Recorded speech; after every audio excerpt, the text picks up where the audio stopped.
Hey guys, Andrew here, and in this video I'm going to show you how to set images as a background in Canva.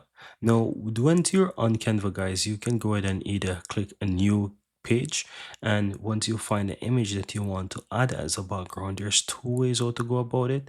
So let's say I want to use this picture as a background. I can simply drag this image here, and once it covers over it, you will see that it covers the entire page. Now, if you right click on the image, you will see when it says set as background, and this is going to set it as background. So it simply means that you can add whatever it is you want on that page. Another way how to go ahead and add background is to find the picture that you want. So I'm going to click this picture here, and as you see, it adds onto the canvas here, and you can right click on it again and just simply click on the set as background, and it's going to set it as background for you.